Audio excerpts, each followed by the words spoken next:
నీ లైఫ్లో ఎవరైనా విలువైన వ్యక్తులు, నీ లైఫ్లో ఎవరైనా బ్యూటిఫుల్ పర్సన్, నీ లైఫ్లో అందమైన సొగసైన సౌందర్యం కలిగిన ఎవరైనా ఉన్నారంటే నీ భార్యే, నీ భార్యే, నీ భార్యే. అంతే. ఈ మాట ఈ జనరేషన్ సరిపోయినట్టు వాడుతున్నాను ఏమనుకోకండి. నీ లైఫ్లో హీరోయిన్ ఎవరైనా ఉందంటే నీ భార్యే. అంతే. ఐశ్వర్య వచ్చి ఎదురుగా నిలబడినా నీకు మీ ఆవిడే నచ్చాలి, గుర్తుపెట్టుకో. అంతే. దేవుడు ఏర్పరిచిన బంధం అంతే. ప్రపంచ అందగత్తులు సుందరులు అందరూ వచ్చి మిస్ యూనివర్స్లో, ఆ యూనివర్సిటీ, ఇండియన్ యూనివర్సిటీలో ఉన్నారు కదండి, జిల్లా యూనివర్సిటీ కూడా వచ్చేసారు ఈ మధ్య.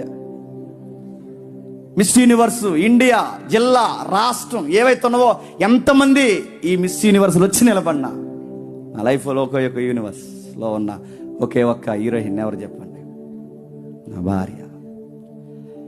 మీరు ఏ ఫీల్ అనుకుంటున్నా తెలియదు, కానీ భార్యని అలా ఊహించుకుంటే చెప్తున్నాను, దేవుడు చాలా ఆనందిస్తాడు నేను బట్టి. ఎందుకంటే నువ్వు భార్యను ప్రేమించాలి, నీ భార్యను ప్రేమించాలి, నువ్వు భార్యని ప్రేమించాలి.